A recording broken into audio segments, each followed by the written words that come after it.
All right. Well, here we are. 2:00 on the dot.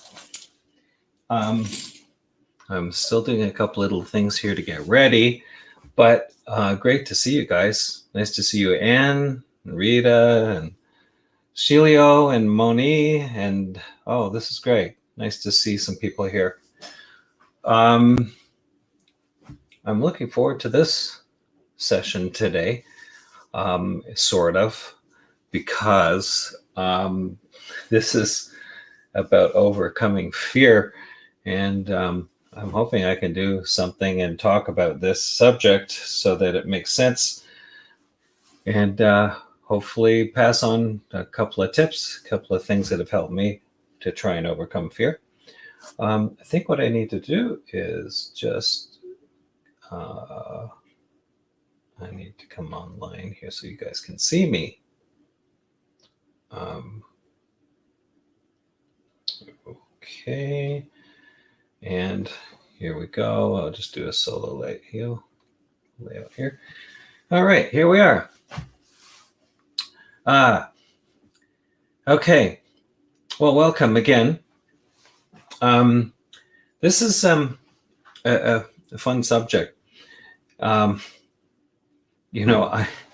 advertise this, how to overcome fear, and the truth of the matter is that you never really do. I don't think. I think if you're going to perform in any way, whether that's painting or playing a piano or if you're on stage, and even if you're doing a performance for yourself with your own work, I'm not 100% sure that you really overcome fear. I mean, I always have a fear of doing a really crappy painting, and that happens a lot. I look at it and think, well, what was I thinking and what was I doing and how come that happened?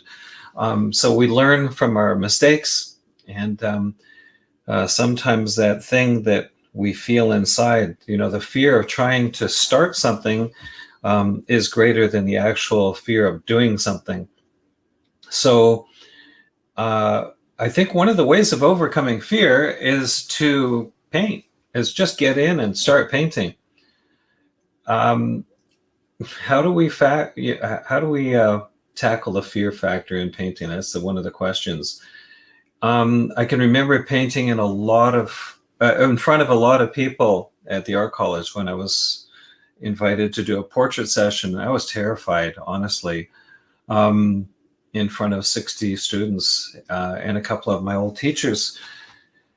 And of course, one of the teachers picked a girl that was in the class, and very good looking girl, really hard to paint really good looking people.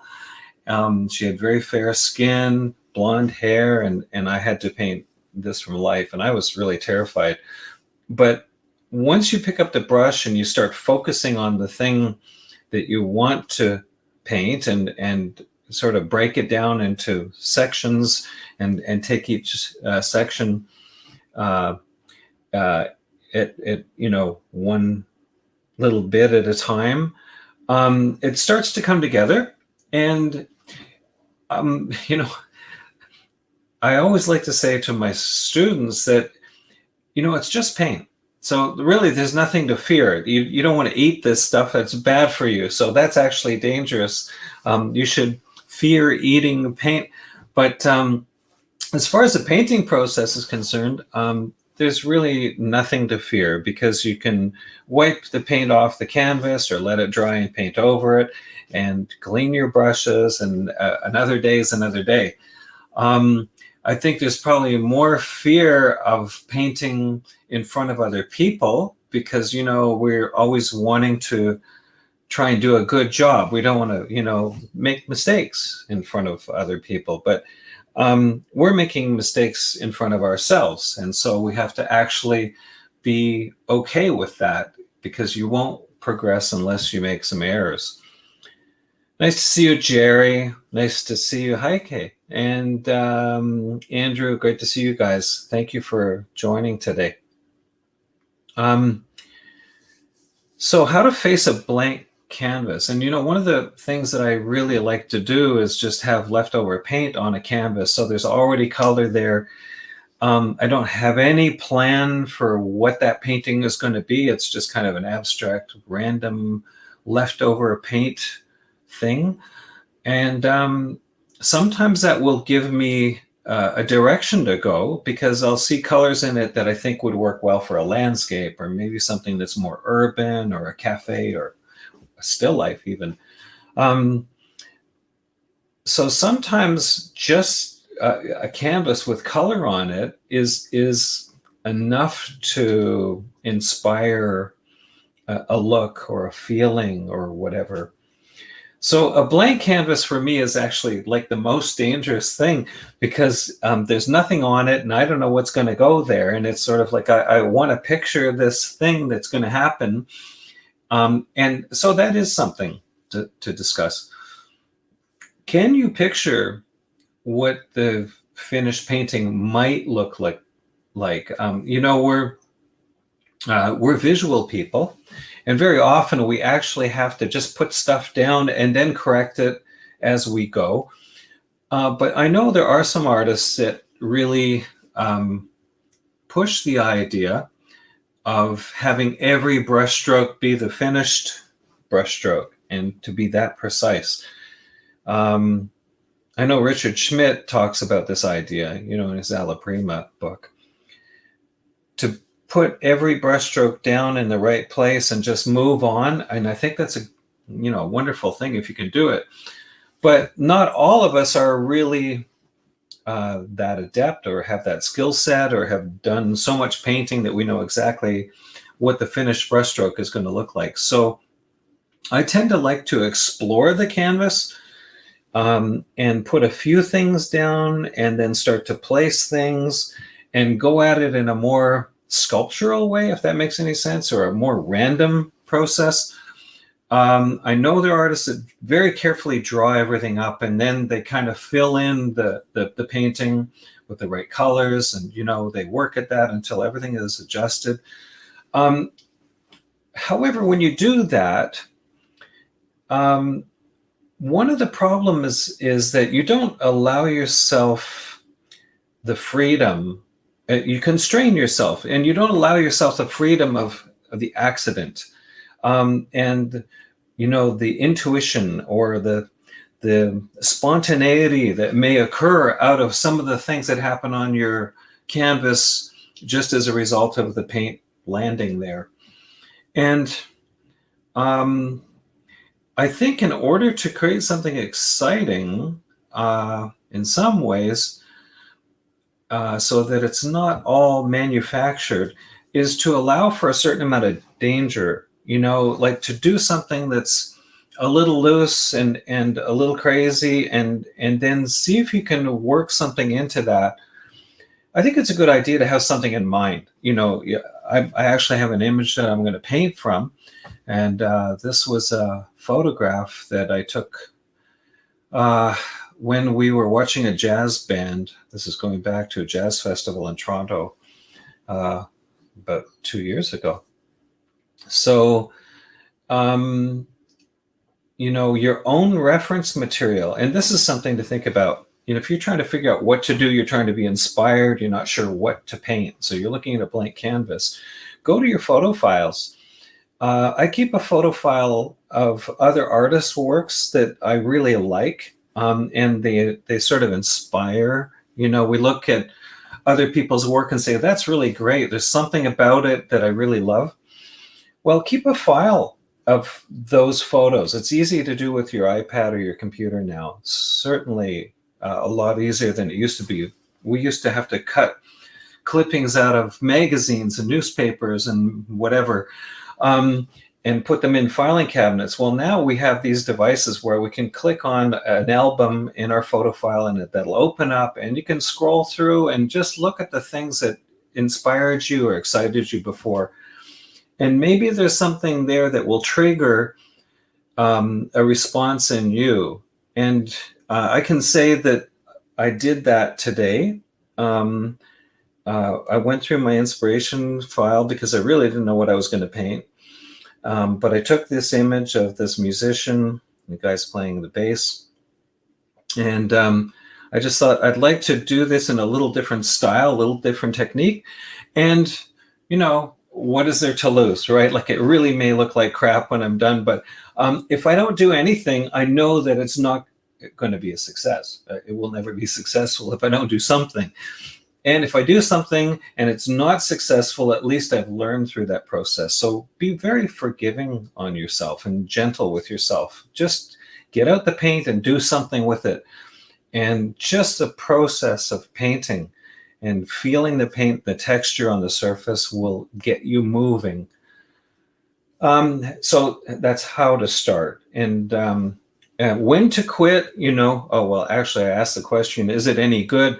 You know, I'm not sure I'm the best judge of whether it's good or not. Sometimes people really like something that I've done, and I get lots of likes, you know, on Facebook or whatever, but it may not necessarily be what I like, or maybe what I set out to do.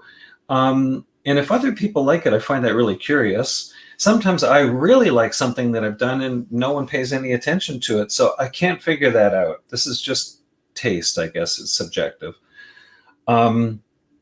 But when to quit? So to quit is when you start looking at it and thinking, I don't know what else to do, or what I've done is, you know, discouraging, or I just don't feel it. You know, usually within the first 15, 20 minutes, you have a sense of whether this is going to go somewhere.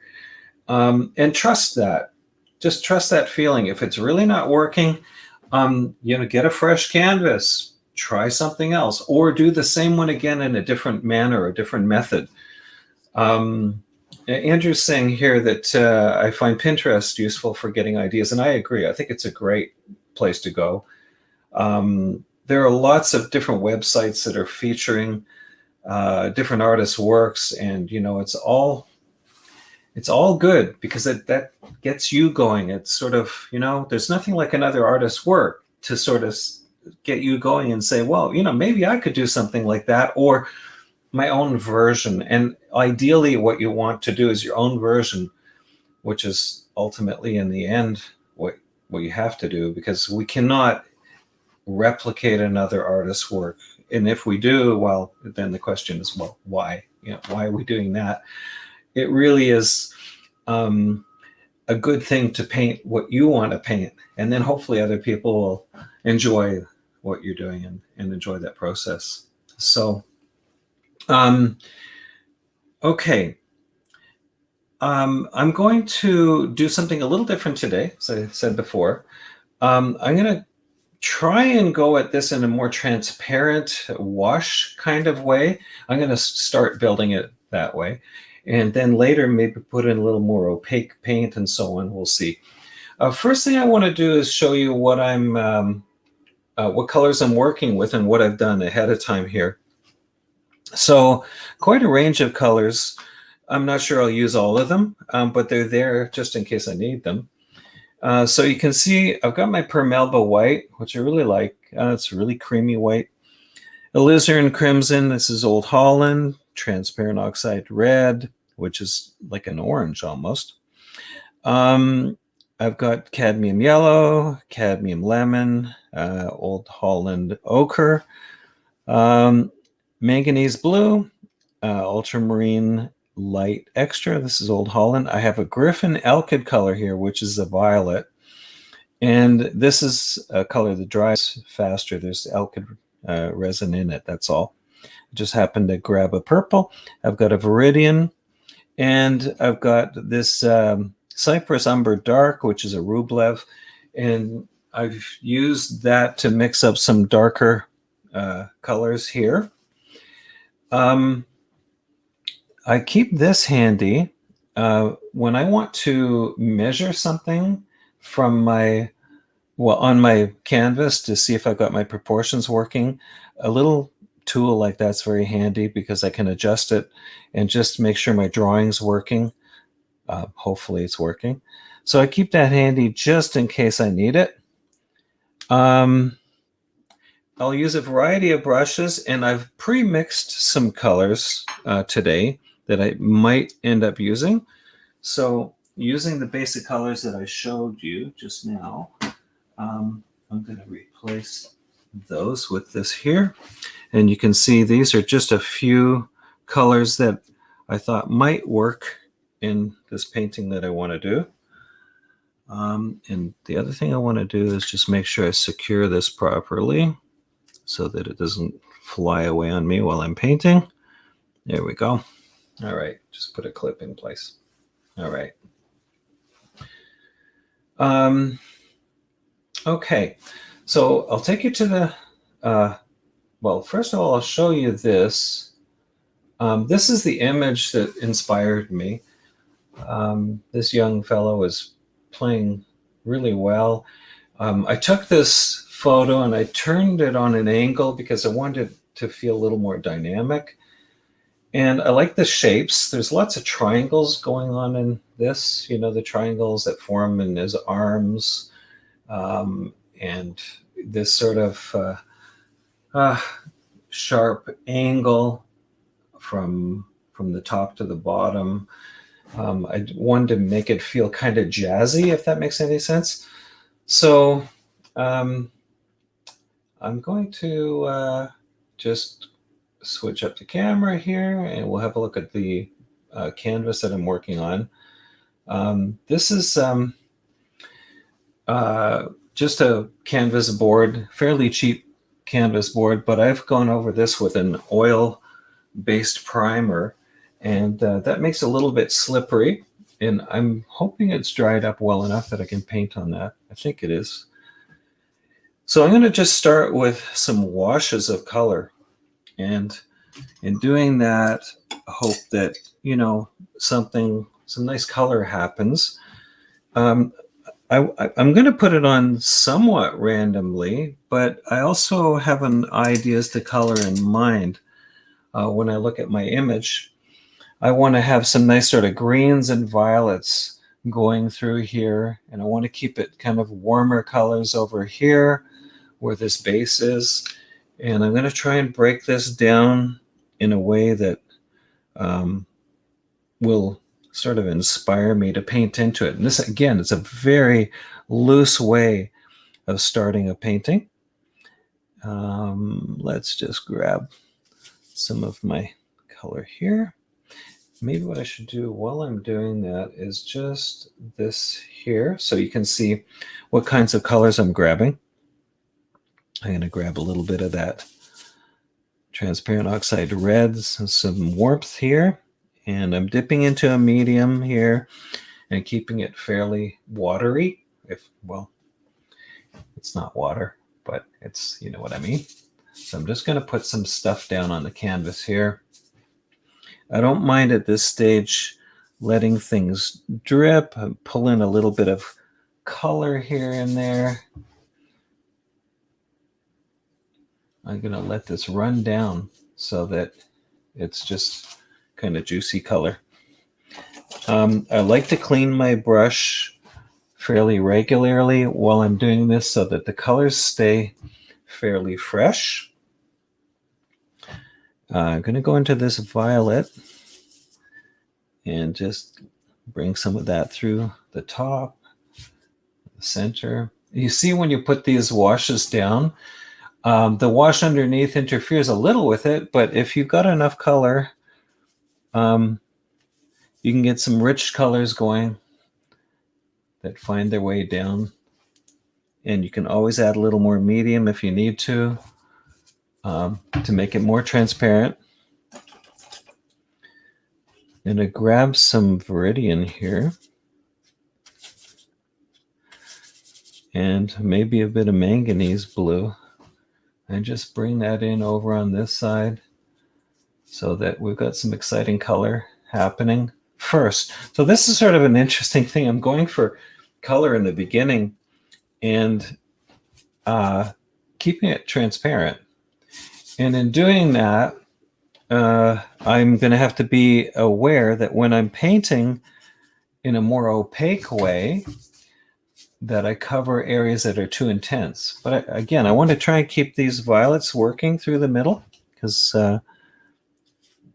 I just feel that could be kind of exciting. Let's just see. I'm going to go with a blue violet feeling through here.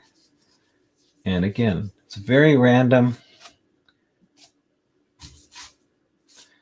And I don't want it to be all colorful everywhere, because then all the colors all yelling, look at me, look at me. And I want to keep this fresh, but I don't want the background stuff to interfere with the main focal area, which will be this guy playing.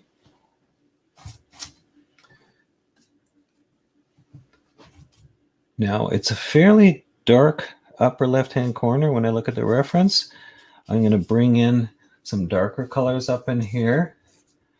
And right now, all I'm doing is just placing shapes so that I have a sense of the mood of what I'm doing. And I really am squinting down to try and see where the darkest areas are, where the lightest areas are, and I'm going to abstract this whole thing at this stage. I can always go in and take out some of this color if I want to. I have some old socks around here that I can use to do that. Sounds funny. Got some old socks around. They're great for wiping out color on your canvas. So I'm going to try and sort of outline where this guy is. And the focal point, or with his face at least, is going to be up in this area right here. So at this point, I can start placing just a couple of target areas, for want of a better word. And I know that the base is going to come down to about here, and it's going to start right up and about here. So I'm just going to draw that in. And then there's the neck of that base, comes up this way. And again, all I'm doing is just really going at this rough. But this is not, I'm not trying to finish anything right now. I'm just placing shapes. That's all I want to do.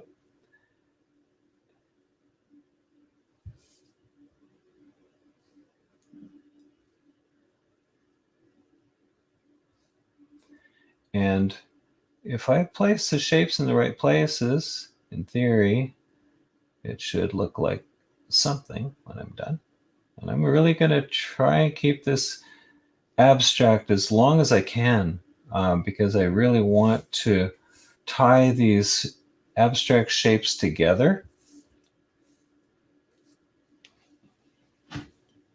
What I'll do now is maybe just to show you, see if I can do this side by side.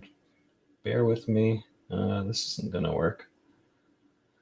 Okay, well, you're probably getting dizzy looking at me doing this. So here we go. Okay, that's what I was looking for.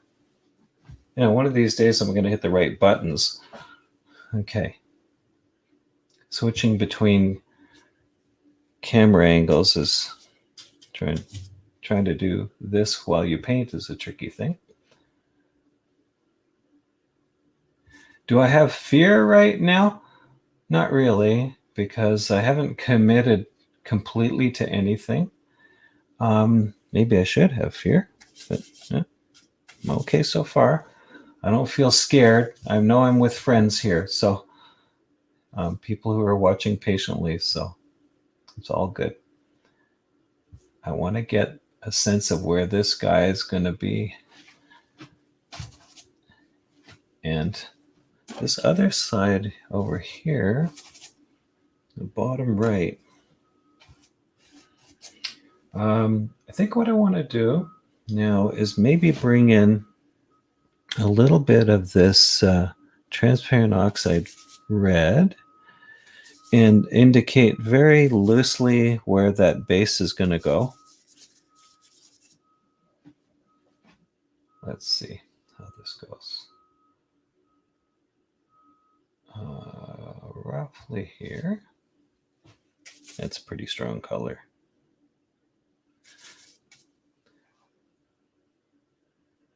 Needs to come out this way a little more. And when I look at this, so I have to be aware at this stage, when I start getting into drawing, to make sure that I've got I'm correcting as I go. And when I look at this, I see that I've got this dark that comes up through here. And the edge of this base comes up into this area here. And there's some of that warmth in the neck of the base up here.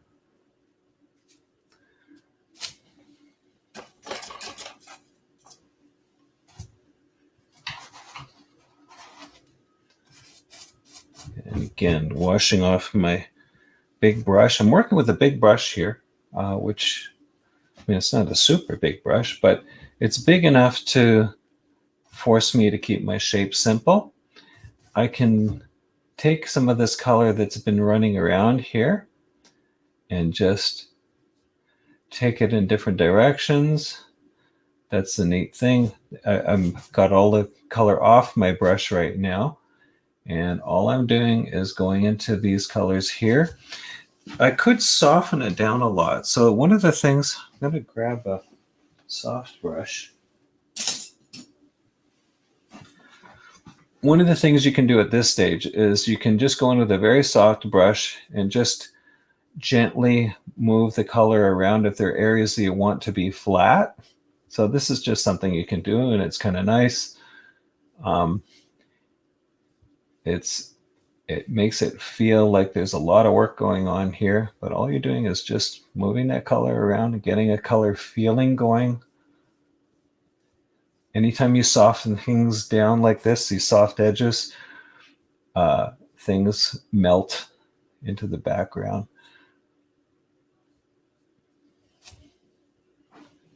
Okay. And you can see I'm not very concerned with the colors that are happening within the reference. Really not. It's not the most important thing to me right now at this stage. I'm going to make his head a little bit bigger. I'm going to define his head by the shapes that are behind him a little bit. So just keep that, again, quite abstract. So a combination of abstraction and color points, and you can start to make things feel like they look.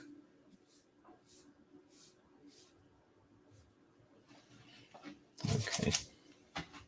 Again, I don't know if this is going to be successful. I'm going to give it a try. This is sometimes the way I like to paint when I'm just not really sure what I want to paint. I don't have any set idea. I can go in and just pick away at the color until there's something that I like, leave the things that I like.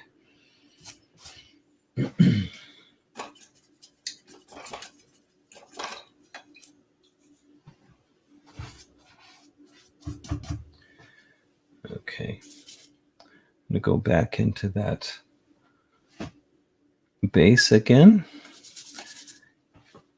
and get some color working.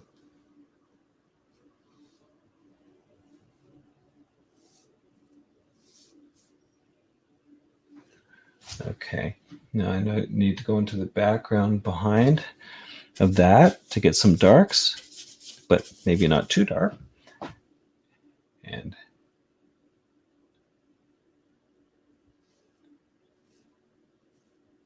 his arm comes up in this area here too. So his arm comes out, comes up this way, forms this kind of triangle, and the hand is in here somewhere. So I'm going to paint in behind that, the background. And again, I'm really looking at abstract shapes here. I'm not trying to get too fussy. at this stage.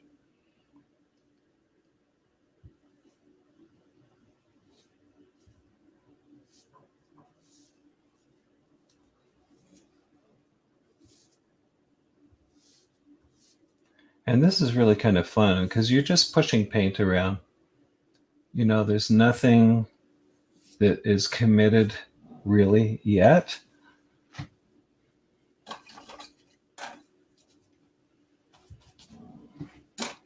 Sometimes just to keep it loose, like I'll just go in with a color and let it run down through.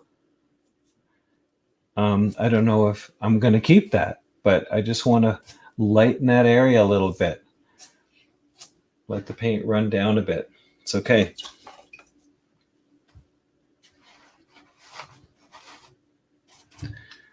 I'm going to grab that big soft brush that I have.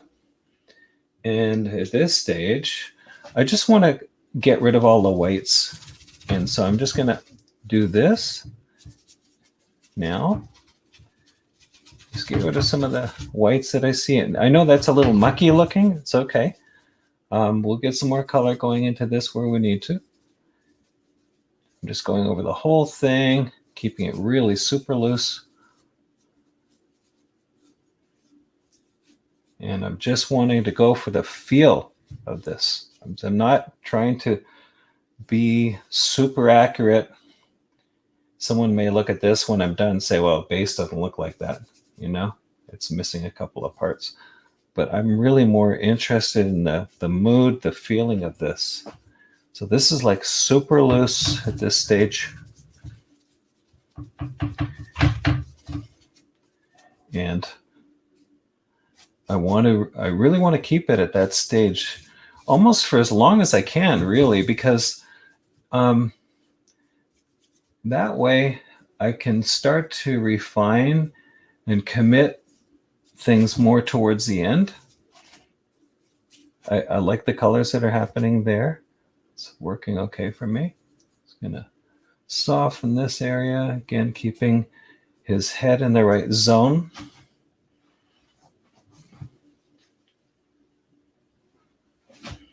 Okay. Again, cleaning the brush off.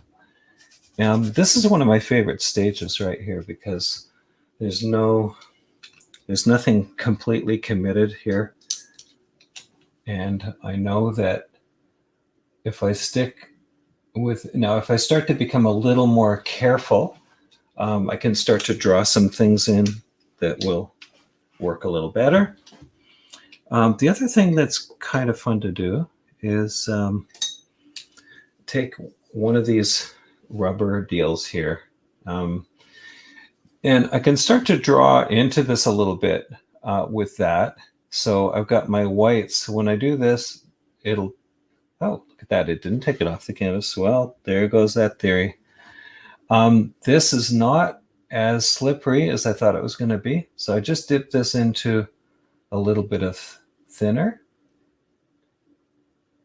And I'm just going to take paint away. This might be the right stage to bring in an old sock or a rag of some kind. And I'm going to dip that in and I'll just draw with that. Because this is stickier than I expected it to be. So maybe that ground underneath was not as dry as I wanted it to be. This is working. It's fine. Here we go. I just want to get the light areas working now, just to know where they are.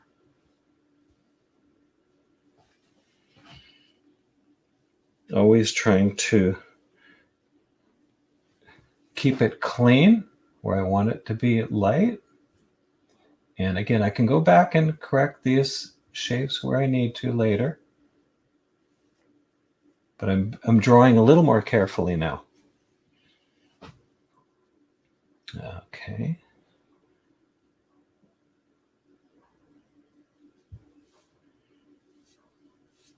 Some colors stain more than others. So this transparent oxide red is very powerful. It stains. And it doesn't matter because later I can always go over it with a lighter color. But, let's see if I can pull it away just to get my drawing working. Drawing with a rag. It's always a curious thing. Okay, there's some light hitting his shirt over here. And I'm going to move his face over a little bit here. The light side of his face is going to go in here.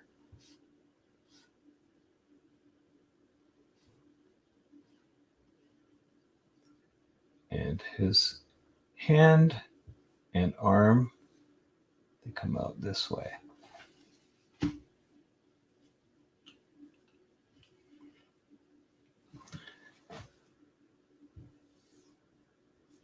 So I'm just cleaning a little of this color out of here because I want to go back in with cleaner color.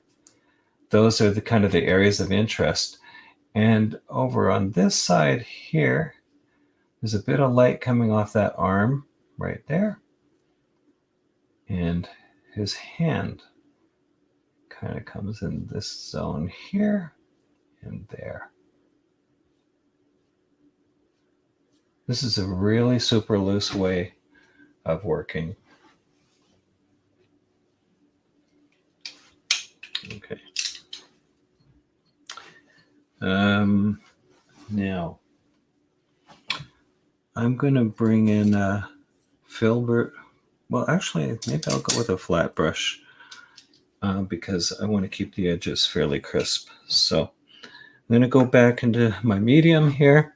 I'm going to start to accentuate the dark areas. I'm going to bring in more violet. So my darks have some color. I think that's always a good idea. I might even bring in a bit of the manganese blue. And I'm going to start to build the color behind a little more here. Let's just do this. And I'm working again with a fairly wet application. There's more pigment in it than before for sure, but you can sort of see through the color a little bit, which is okay. We see into shadows, we just don't see as much color in shadows typically. So it's going to really now work on the background and let the figure reveal itself. That's the idea here. Let's see if I can make that work.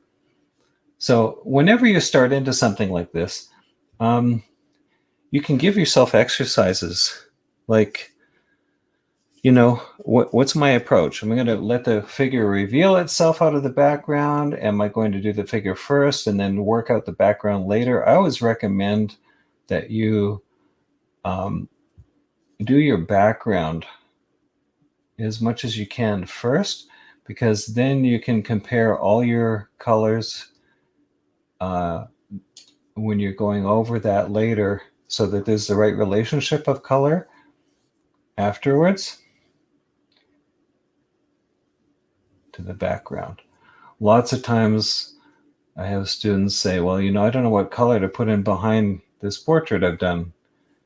Well, if you put the color in first, then you paint the portrait with the right color relationship to that background. So that's just something to be thinking about.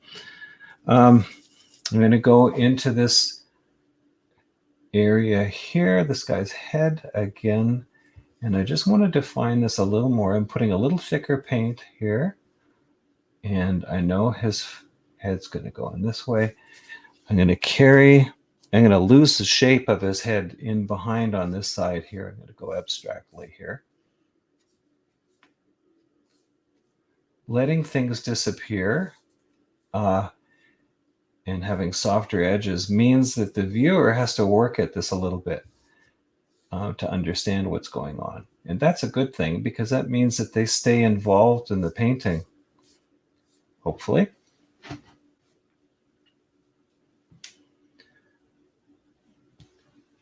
Nice to see you, Pearl and Annette. Thanks for joining. It's really great to know there are people who actually tune into this. This is, I always wonder if at a certain point in time people just don't show up anymore, and then it's, well, I'm painting anyhow, so it's okay. But it's nice to be talking to people. Although I can't see you, I know you're there. It's really nice that you've joined. I really appreciate it. And again, if you think there's anyone you know who might be interested in this series as I go, please refer them. I appreciate that too. And if you have any thumbs ups for this, if you have something that you think is worth reviewing or for others to have a look at, really appreciate that as well.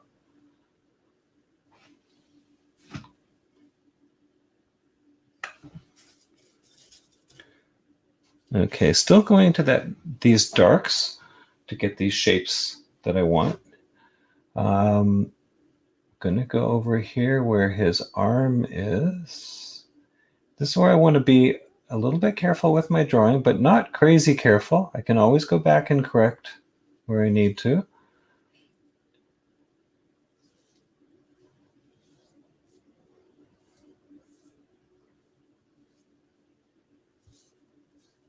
And these dark shapes should help hold this. I'm going to keep that really runny and wet right there. And maybe bring another color into that corner, just because I don't want spaces to be dull or boring either. I also don't want them to take away from the main show either. So this is like really one of those things. It's a dance back and forth with your brush.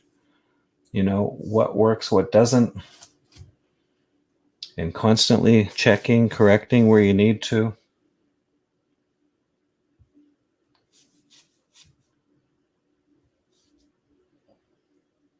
Introducing new colors as you go,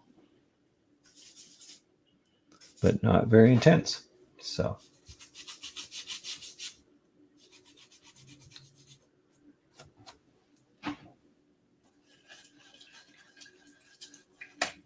nice to see you, Annette. Thanks for joining. I'm going to go into this Viridian again and just pop a little in this area here. That's too light.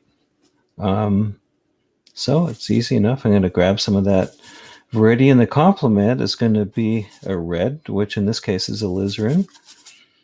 But I still want it to have kind of a green feel to it. I don't know why. Just feels like it should. And there we go. So it's a darker, more neutral green. Shouldn't take away from the main program.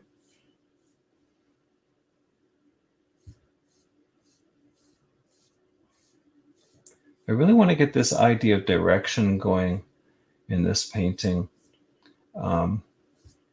There really is that sort of thrust this way. And I think that creates some excitement.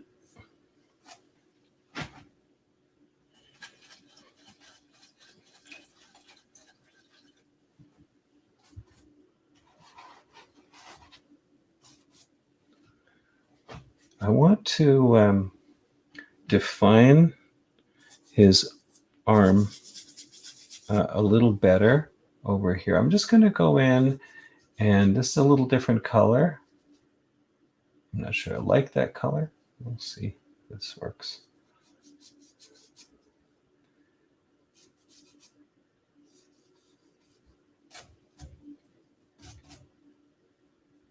Don't really like that color. So I'm going to get rid of it. It's easy enough to do. When I do that, of course, it's going to go right back to white. It's all right. This is just finding the shapes, finding the colors at this stage.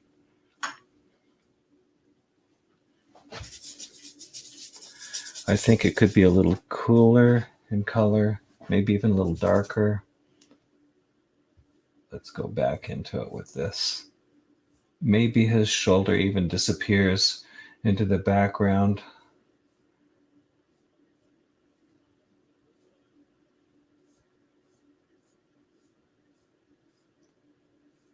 This stage, it's very thin paint, so I haven't committed any heavy paint to this yet, which is okay. His hand's going to be down in this area here, and I'm going to start to put in a couple of colors here that are, well, flesh colors. Use a little smaller brush, and let's just see what this looks like. This is a little bit more opaque, and I want to get a sense of where the hand's going to go. So roughly right about here.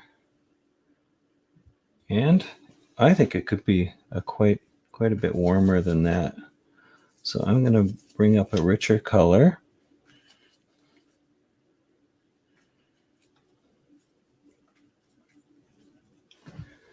And try this.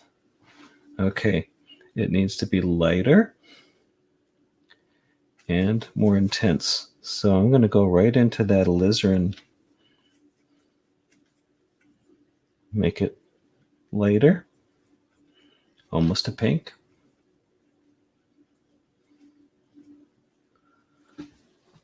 And try that. So that there's a sense of harmony, color harmony in this, if possible. Okay. Now, in this other hand here, I want to try and tie colors together where I can. So I know there's going to be some of that kind of color in the hand and maybe the wrist up here. Maybe down that arm.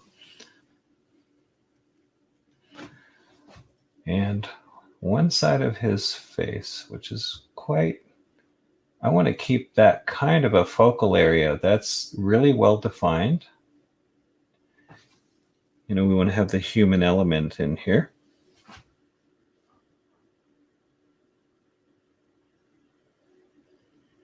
So I can be a little more careful with my drawing here. Just looking at shapes right now.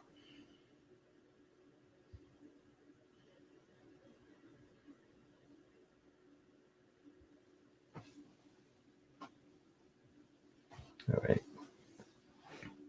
I'm going to go back with another brush now and try and get that really intense kind of warm shadow that's happening. It has to be darker than the color that I just put in. Let's just check and see. Okay, that's not too bad. I'm going to make that just a little bit darker. And this is like a transparent oxide red with just a touch of a blue-green in it, just to neutralize it a little bit. And let's just put some of these colors in here. I think that could be lighter. And go into that a little bit lighter. I think that's a good color. Now you can see I'm starting to get into detail, and right now I'm sort of focusing on the focal point area because everything should kind of fall away from that. And I want the sense that there's a human playing here. So I'm just blocking in, not trying to get really detailed, really trying to abstract this, keep it as simple as I possibly can. And if I want to add more detail in later, fine, I can do that. But let's just get the big shapes working first.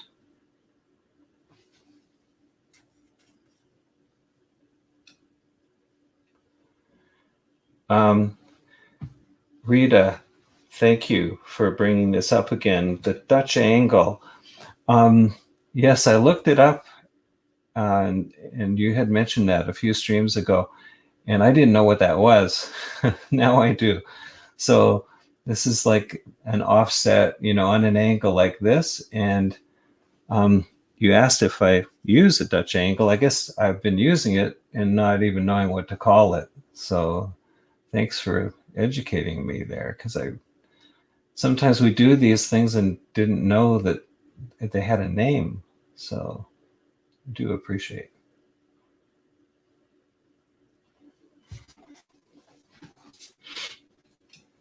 Okay, I'm going to go into a little bit of a dark here where his eye would be, right there. And maybe there. Maybe there's a hint of dark under his nose. Or not. I don't know. We'll see.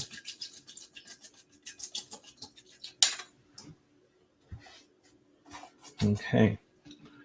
Going to start to work my way away from his head now with some darks.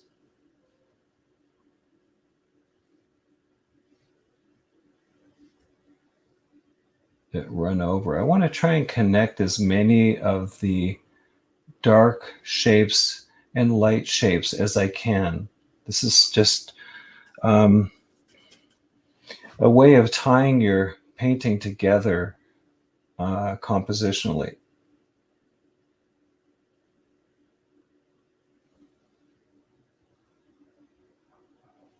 So there's this shadow that comes across this way.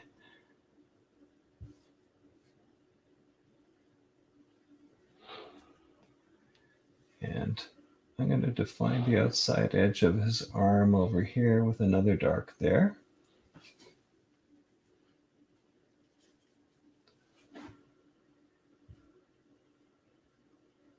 And just let that run off that way. So there's activity this way and this way.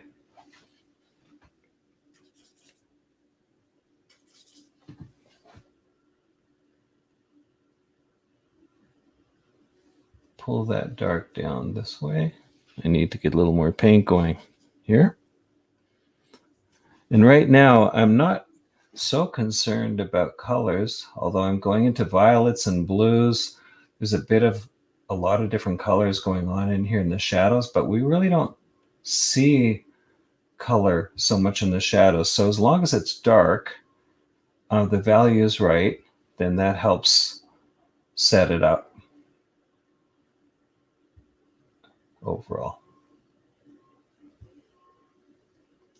Now this paint's starting to get sticky on the surface, which is interesting. So I'm curious to see what happens with this. I'm working with kind of a new medium mix here and experimenting. Love experimenting with these things. I've got one part of Alkyd Light, or Liquin, if you will, and 5 parts of Gamsol and a bit of linseed, a little bit of linseed in this as well. So it's a mix I read somewhere. Can't even remember where I read that. But it's interesting because it sets up fairly quickly. It gets a little sticky and creates a bit of resistance to the brush, and that's kind of nice. It feels good. Something about painting, brushing paint on with texture, it feels nice. Now, this is a fairly smooth surface that I'm working on.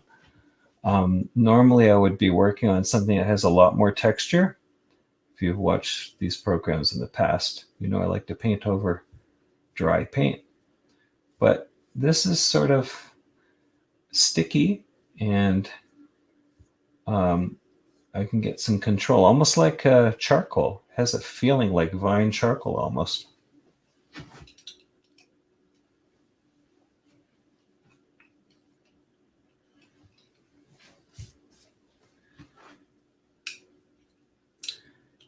Rita, it's okay to educate.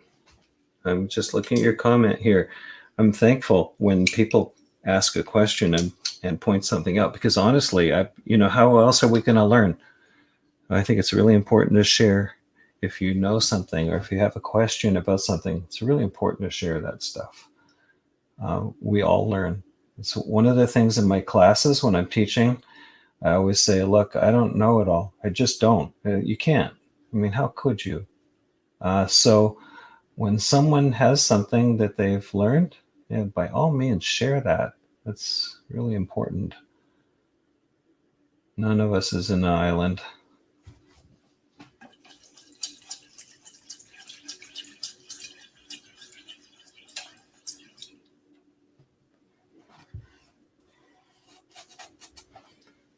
Okay. I'm going to go back into this transparent oxide red, bring in a little bit of green, which is the complement, the viridian. It's actually, transparent oxide red is more like an orange than anything. So I can bring in a green or I can bring in a blue, and that will still work. And I want to get the shape of this base to start to work here. This is a little dark, too dark. So I can lighten that up. Maybe add a little more medium into it and just start to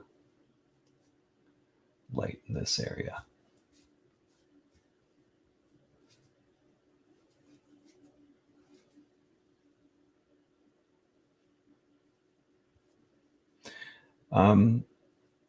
Several years ago, this is when we first lived in Vienna, I did a series of music paintings, and I just used Zorn's palette.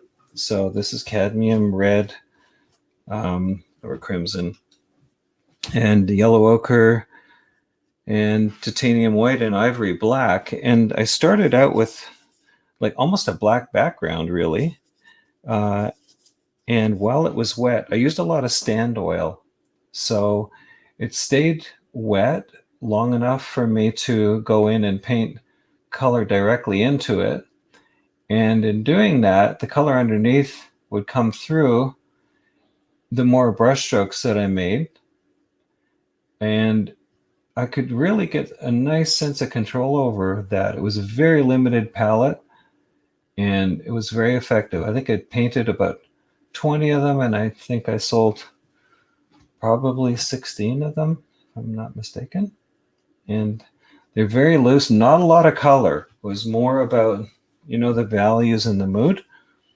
And of course, in Vienna, being a musical city, I think a lot of people like those paintings. Some of the tourists would pick them up. So, okay. It's starting to take shape. Where are we? 258. Okay. All right. This is, I don't know if I will complete this today. We'll see how far I can take it.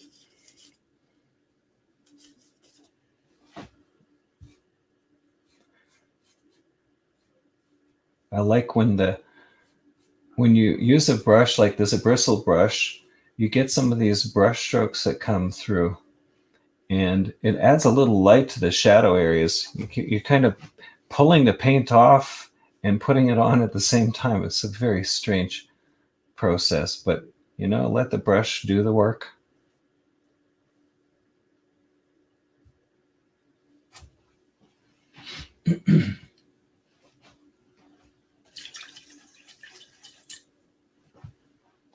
I think I'm going to just highlight solo layout this thing here so you can see this a little better.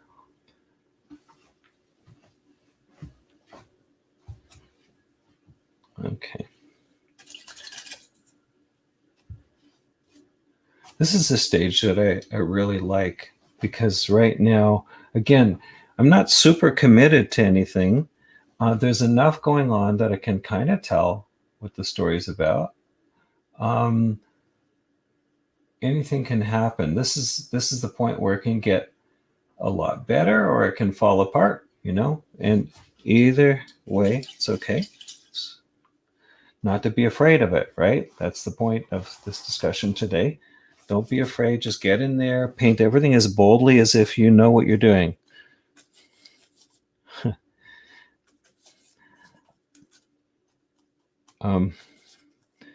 My old boss used to say, just paint it with confidence. And if you do, it looks confident and it looks believable. It doesn't always mean you know what you're doing, but it's a way of creating some dynamic shapes. And dynamic shapes are pleasing to look at. So.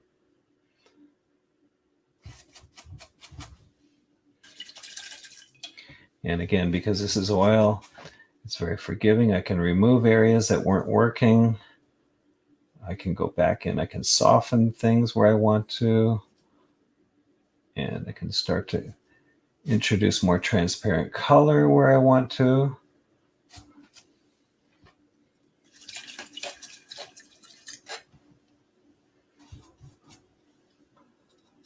Hi, Angelica. Nice to see you. Better late than never. It's always nice to see everyone here. Thanks for showing. Okay. I'm going to go in with this big soft brush again, and I'm just going to take areas and blend them out a little more.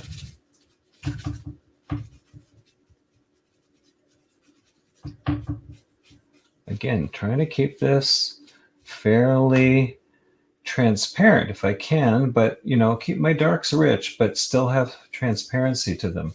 And when you have a dry brush like this, you can take a little more paint off and see through the paint a little. It's always risky doing these things because you never know just how it's going to turn out. But then, half the fun really is just the risk in doing this. And sometimes you have these really beautiful accidental things. Like that area, it's working okay. It's I may go back and change it. It's okay. It's just wet paint. That's all it is. So, but I can go into this and just pull a little color out, and it makes it a little lighter. Also helps to harmonize the colors.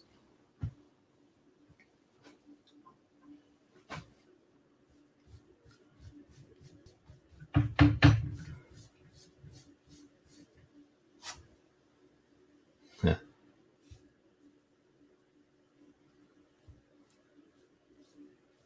I'm going to do that through here as well. Just, bring some of these colors up, let things blend in a little, soften edges. Now it looks like he's in a rainstorm.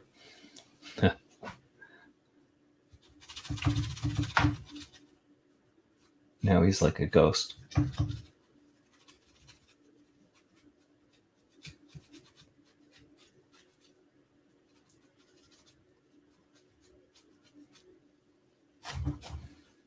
Just pushing and pulling colors here. That's all. When I say pushing, you can do this kind of thing too, where the brush flies off the opposite direction to the way you normally put paint down. So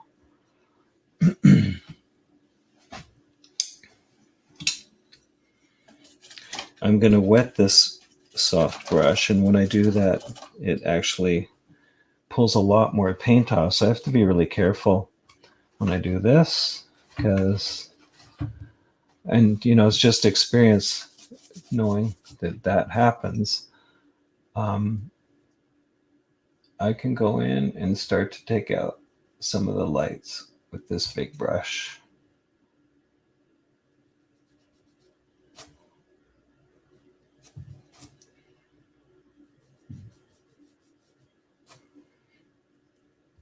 You can sort of feel a little bit of a theme coming through this now. I like these sort of lines that are happening. I didn't start out with a particular technique in mind, but this is the joy of working this way. going with your intuition and just see, can you make something work?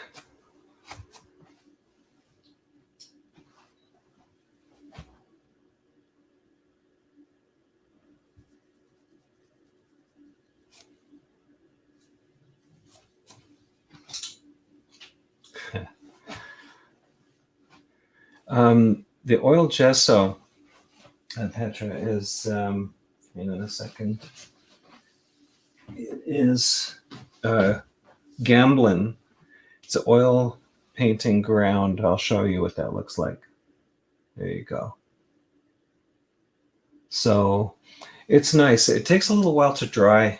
That's the only thing. But, it's slippery. And if you want to take color off again, it seems to work really well. Better than acrylic ground for some reason. I don't know why. You would think acrylic being plastic, in a way, it would be easier to take paint away. But this seems to resist it well. And it's fun to work with. So I just started using this recently. And I like the feeling.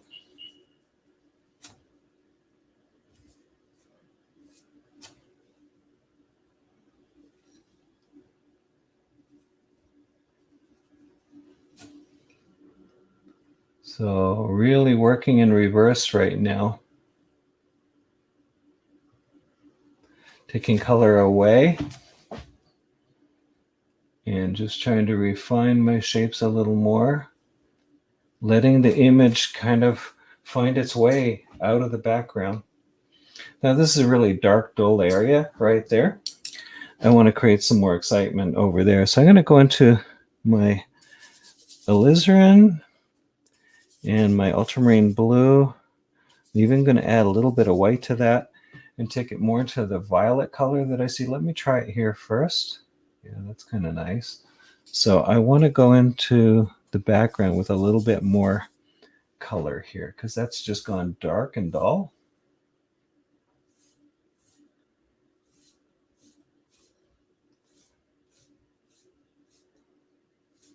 If it starts looking muddy, that can be an issue.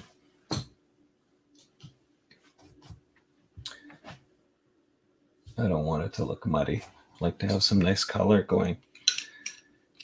And to give you an idea as to sort of popping color in, this is a stage where I can start to bring a little bit more intensity of color in, and I'm going to use a palette knife here and start to place color. Well, just try a couple of spots here. Again, I love the palette knife, as you know. I want to try this bright light yellow and see if it works. Getting the complement color in here to see if this actually works. The complement to all the violets that we have going here.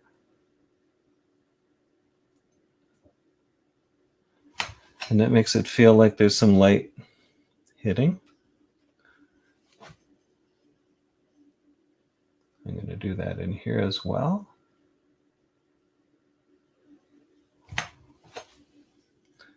So I could really finish the painting this way if I wanted to. I don't want to, again, commit too much to this, but I do want to get a sense of where my lightest lights are going to be, and what color that might be, and then at least have an idea where this is going. I want to go back into his face a little bit and just refine some of these edges. So he looks a little less like a mannequin and more like a man.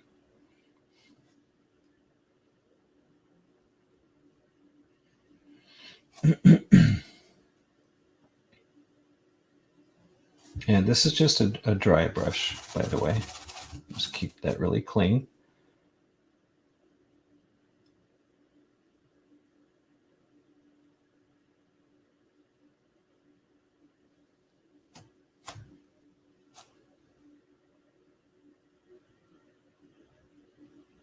Just pulling the color that's around here that I put down boldly before and just softening it in a little. We can tell this is a person even just with these few simple shapes. I'm going to go into his face with a little bit more color here. See what this looks like. Okay, that was interesting. Kind of punched his nose out. That happens. So it's easy enough. It's just oil. Just move it out. I can take that up here, this way, just gently. And I can go back in with a dark and just refine that a little more.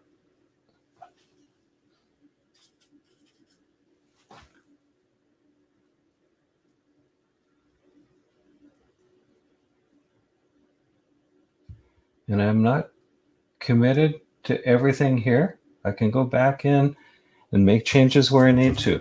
You know, that's the neat thing about this. It's oil, so it's very forgiving.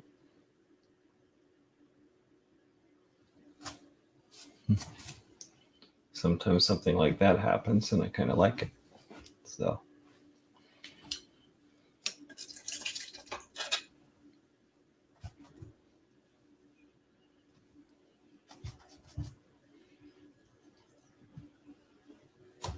Okay.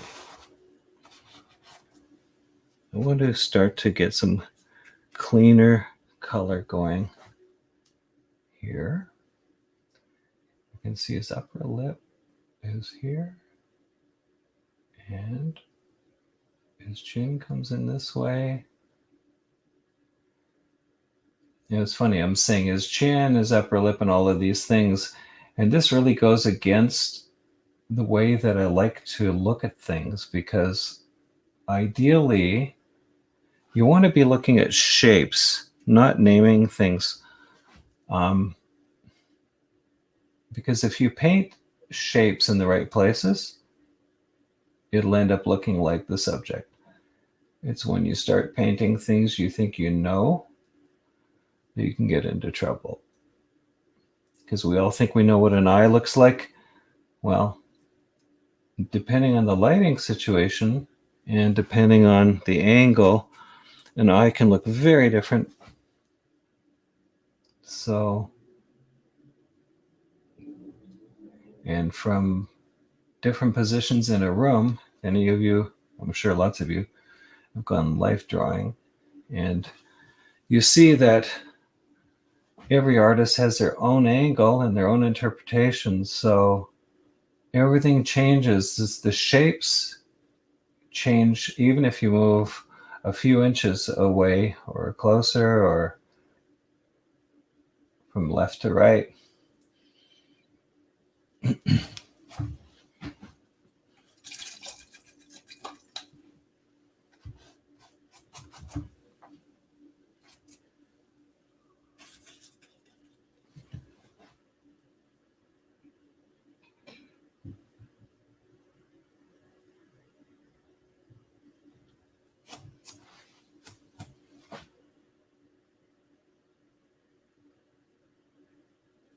I don't want to get too fiddly here, but I do want to soften that area a little.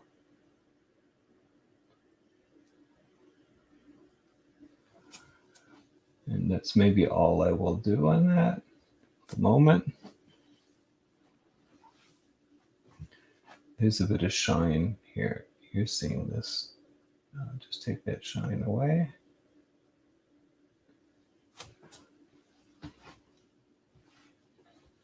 Okay.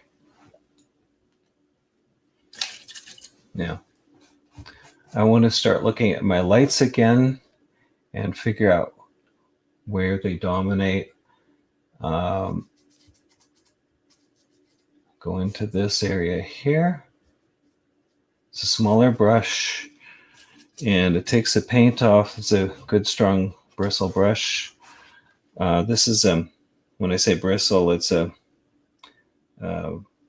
generic bristle. It's a manufactured bristle made by Princeton, Aspen.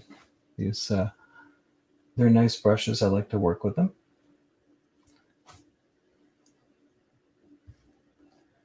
Now I'm going to start to interpret some of the shapes that I'm seeing here. I want this to have the action. I want it to feel dynamic. I even want my light areas to have a relationship to each other. So I'm going to go in and create shapes that I think will help bring all of this together. It's a very different way to paint, but it's fun looking for shapes that are related to each other. Maybe I've got one that comes right up here.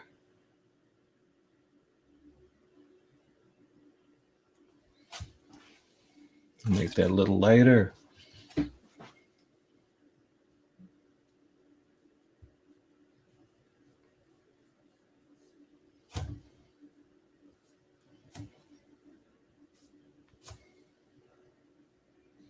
And there's some light areas in behind the hand over here.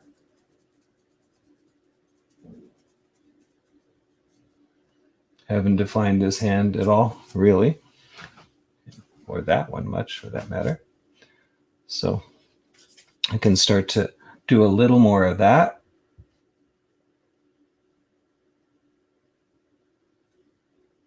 And you can see I'm really not getting super fussy. I've created a guy who has 3 fingers. Looks like Mickey Mouse.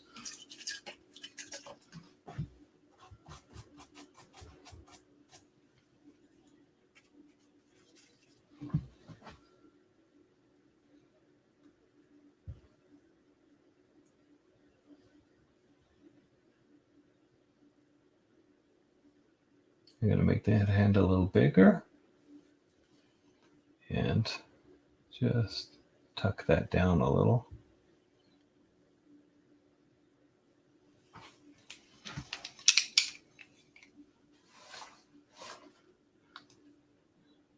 Just going to check something here. Okay, we're all good. Those are times 318. Okay. I'm gonna grab my big brush, or bigger-ish brush again, and I want to go in behind this hand that's up in here and try and get that working a little better. So I've just gone straight into violet here.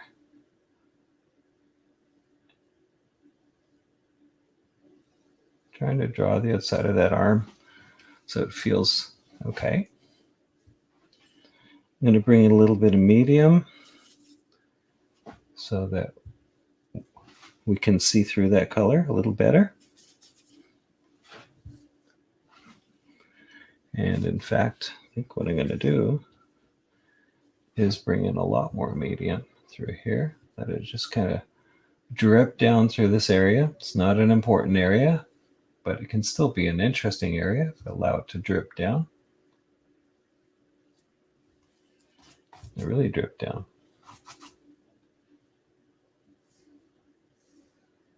This is a fun thing because when it does fall like this medium falls, you can go back into it again and pull away some of the color. So we're seeing through the color. It's a sense of atmosphere here. I sort of want to pull this shape up a little further. So I'm going to go in again with a little more color here. That's pretty strong color. It's probably too much. So let's just do this. Pulling the background color into it a little more, softening it off. And because I have that color there, kind of want to have it somewhere else too, maybe in a couple of spots. Maybe I'm going to bring it up in here. Whenever you have a color that sort of sits away from the other colors too much, you want to introduce it elsewhere or get rid of it. That's kind of the rule that I follow. This is such a rule, my own rule. I'm going to bring that color into this area right here too. Why not?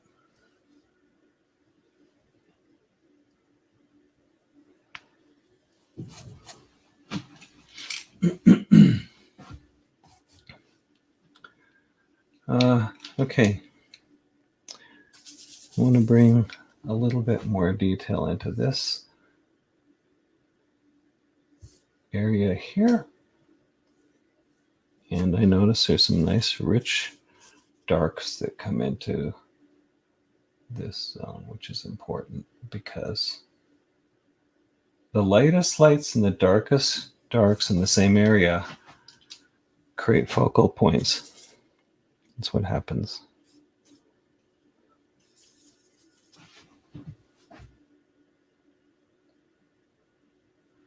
So I can afford to go in here because his hand is in this area. That's where he's playing. It's an important zone. And just create some nice shapes through here. You can see I'm not trying to create a painting that's super realistic here. Not by any stretch of the imagination. I'm just trying to create a mood.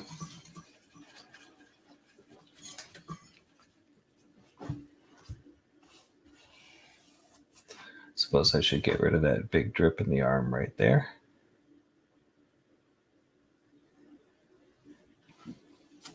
Okay.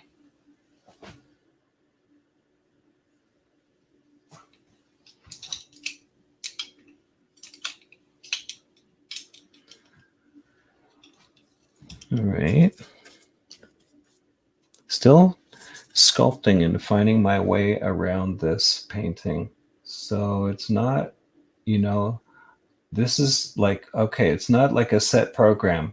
It's not like an illustration that way. So if I was doing an illustration, I would have to be thinking about the client and what do they want, and how do I resolve that? How do I tell this story better? And it's okay to tell a story with a painting too, but you can follow it in a more intuitive way. And that's one of the joys of painting, not for anyone but yourself. So I think it's really important to allow yourself to have the freedom to change your mind as you go. You're the boss. So I'm going to bring another color in here just to bring this a little more into the foreground. And maybe some of that color can come in here too.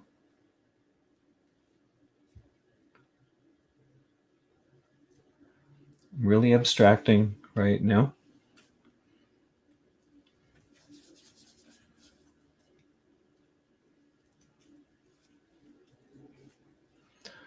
Combination of cadmium yellow, alizarin crimson,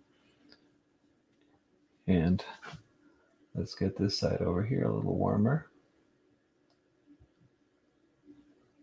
So there's some continuity to these colors here.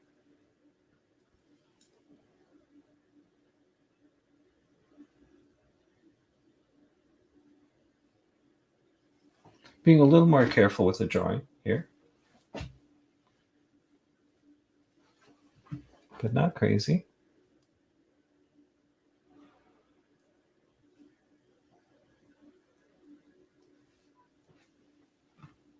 Sometimes detail can kill you. So go easy on detail. If you don't need it, see if you can get away without it.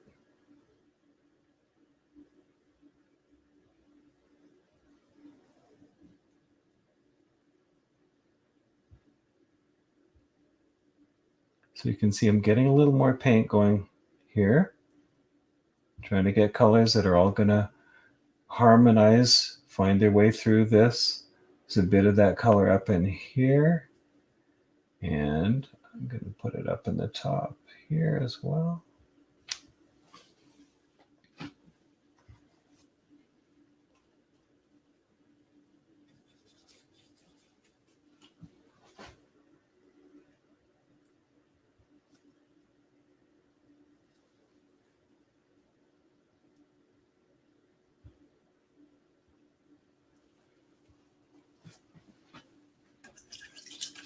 I want to come back with a bit of the I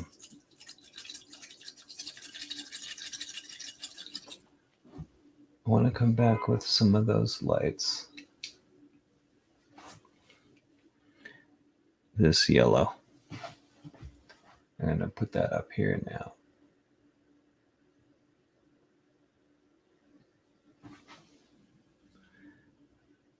When you're painting things like this, let your brush find the shape of the subject.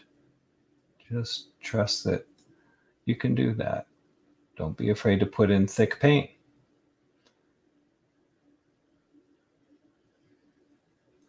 Those textures on the surface can really enhance your work.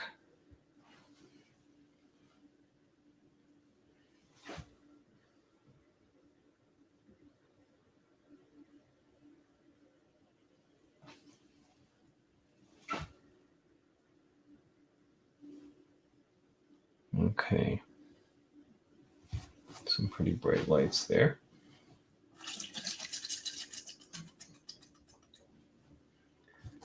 Now, I'm going to have a little bit of fun. I want to bring this violet. I mixed it up ahead of time. Oh, I got a little bit too much yellow in that.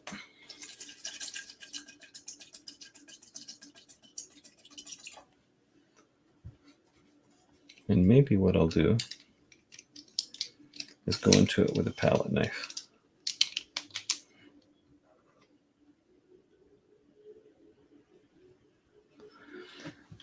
Okay. I want to try this. It might be a little too light. I'm going to just make a slightly darker violet.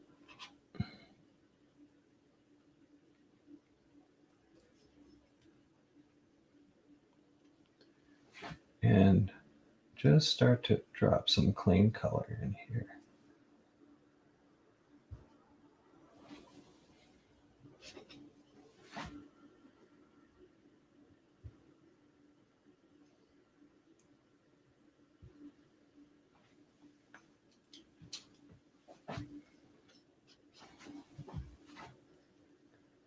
Picking that color up somewhere else so that it ties in with the rest of the painting.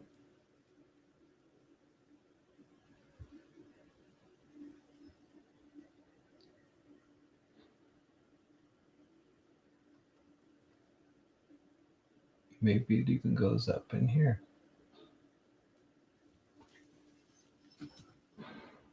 And with a brush, I can always go back and soften stuff later if I need to. Put some of that color down in here.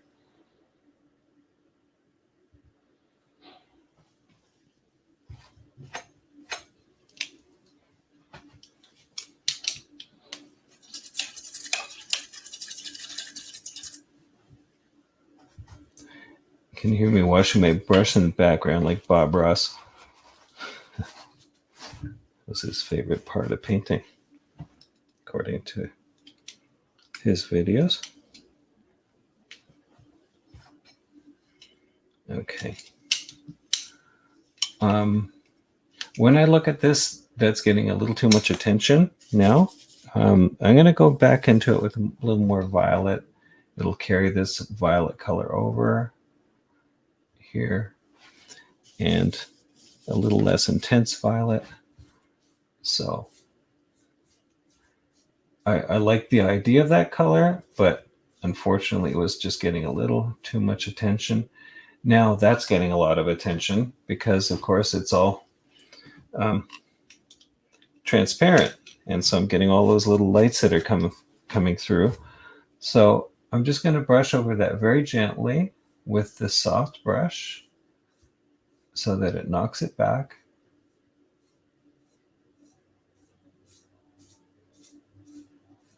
There's still some brush work. It's still transparent, but it's not getting as much attention as it was before. And it ties in a little better. That's interesting, the way that happened. Okay.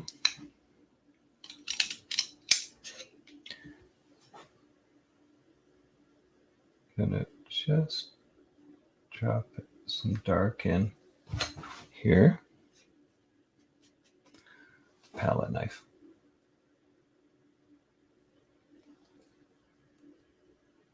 And you can see how slippery that surface underneath is, because when I do that, it just pulled the paint right off the background. So I'm using the palette knife very flat here. And then I can go in with a soft brush and just smooth some of those lights out of there.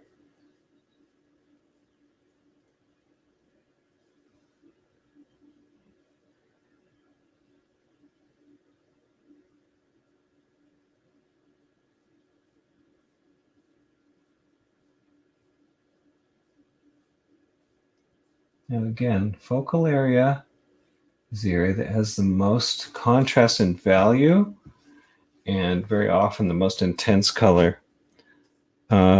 Greatest contrast to value, sharpest edges, most contrast of value. And that's what creates a focal point.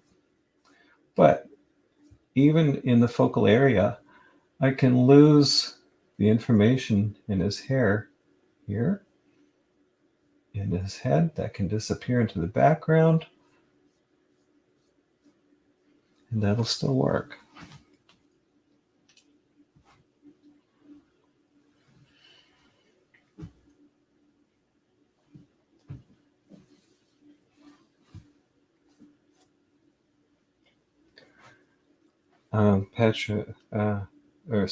Rita, yes, these little accidents have an unhappy fault. You cannot repeat them, and you're right. If you find you've made an accident that works really well, then you should leave it alone. But sometimes it's hard to do because you think, well, that was accidental. I didn't have to work very hard at it, so maybe I should change that. But if it's accidentally working, then leave it alone. And fussing and doing what I'm doing right now is a little bit dangerous because I'm really, messing around with one area a lot, and it can get muddy if you're not careful. And what's really interesting is that ground that I put down is actually coming away. Look at that. You can see come right off on my brush. It's still safe enough. It's not going to hurt the canvas, but it just shows that the ground that I put down wasn't fully dry. So something to be aware of. Make sure your ground is nice and dry before you start painting on it. I'm impatient, one of my problems. So, but I don't mind that accidental stuff that's happened. It's okay.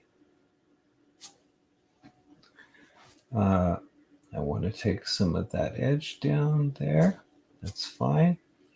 Maybe take some of this color here up into the background. Some of that color there. And while I'm at it, why not take some of that color out the side? It's okay to break these edges up. I think Stefan is a master of breaking up edges. I learned so much watching him paint. He's really good at that. Okay. Where are we? 3:34. Maybe I'll just put in a couple more minutes here because I don't want everyone to leave and go to sleep or whatever. And I'll paint on it some more afterwards and post that. I just want to throw in the idea of a hand up here.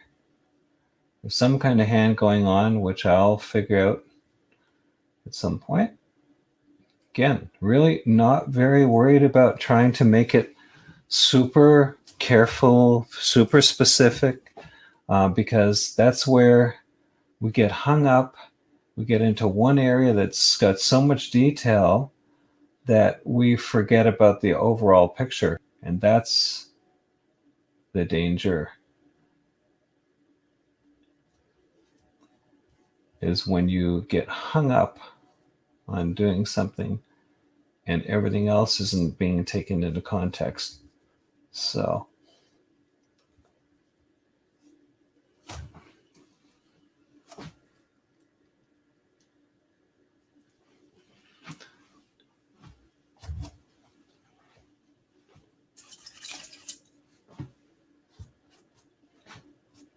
the light's going off that way, maybe it comes this way too.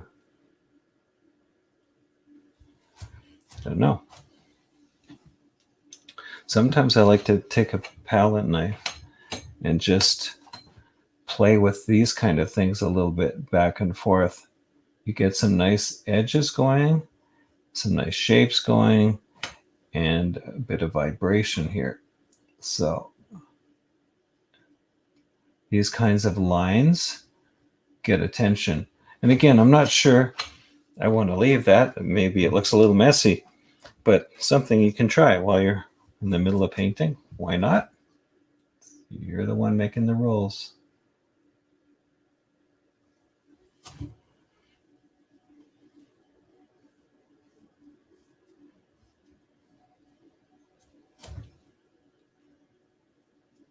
I think I'll get rid of that because I actually don't like it. And get rid of some of that too. Maybe I'll leave a little bit of it on the inside right here. And maybe up here too.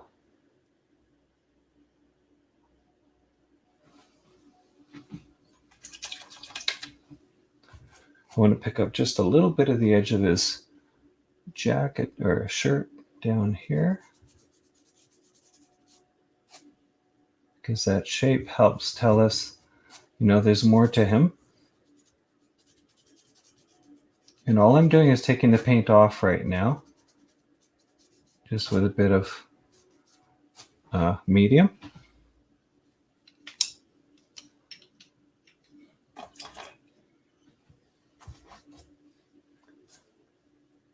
And just going to do this because I feel like we need a little more light to balance what's going on elsewhere. And because we can, still want to get kind of another color going up in here. Maybe something along that line. I feel like it was an area that was a little bit, it's a large area without anything going on in it. And just wanted to create a little bit of activity so that we've got something happening this as well, this way. So I can even pick that idea up over here.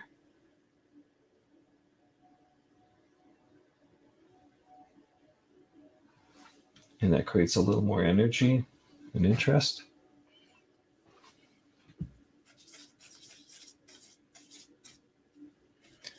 And maybe there's a light coming through here somehow. So these kind of shapes, you know, when I'm doing this sort of thing, it's not in the image itself. It's just things to balance it out so that we have, you know, shapes that connect. And remember, I connected all of these lights before, and then I took them out, and now I'm going to connect them again. I'm going to keep going back and forth between these things until I'm happy with shapes that are going to work to hold the way light spills over him through here. So this is something you can fiddle at and play with, but not get hung up on, because you want to keep looking at the painting as a whole. That's the idea. Keep looking at the complete image. Every shape that you make should have some kind of relationship to other shapes around it. And, you know, should it be stronger? Should it be weaker? You can keep sculpting this until it has the feeling you want.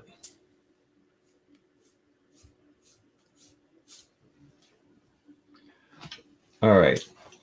So here we are. It's 3:40. I'm going to call it a day. And I'll work on this some more. But I think it's enough to show you another way of painting, just starting with a completely white canvas and just painting into it, finding the shapes. Is it a good painting? Not yet. I think I can do more with this to make it look a lot better. But I'm happy enough with the composition and the colors and the action that are going on. And I'm kind of looking forward to taking this to the next stage in my own time when I can get back from it. I'm going to come back to you. Oh, actually, before I do that, you know what? I'll just do this so you can see my interpretation of what's in the photo. It doesn't look like the photo at all. It's okay. It's just going for the feeling that I see in this. And yeah, it's just trying to get simple shapes to work and, play with the colors. Nice to see you, Stefan. Thanks for joining. And I hope that everyone will at least try this way of working. It's really fun. And I'm going to just do this here, front of camera, and just come back to you. Here we go. All right. Thank you for joining. Thanks for your patience watching this, and thanks for your likes and your thumbs up and all that stuff. Please pass this on to your friends. I haven't reached the 500 subscription rate yet. So when I do, someone's going to end up with a free painting. And I'm really enjoying doing this. It motivates me. One of the questions is, how do you face a blank canvas? Well, by doing this on Fridays, it forces me to do something for you guys and for myself, of course. But it's a commitment to do something on a regular basis. And it's really important, I think, to give yourself a specific time, whether it's every day or every other day or once a week, whatever that is, and say, I'm going to produce something in this time. Because I think it really forces you to confront your own fears, your own issues, and, pushes your painting abilities. And I know Stefan's been doing this amazing series as well, and he's been doing some great stuff. And I know that every time you try and come up with something, it forces you to push yourself further. So again, thanks. Have a great weekend, and be well, stay safe, and thank you for showing up. We'll see you next Friday. Have a good one. Take care. Bye-bye.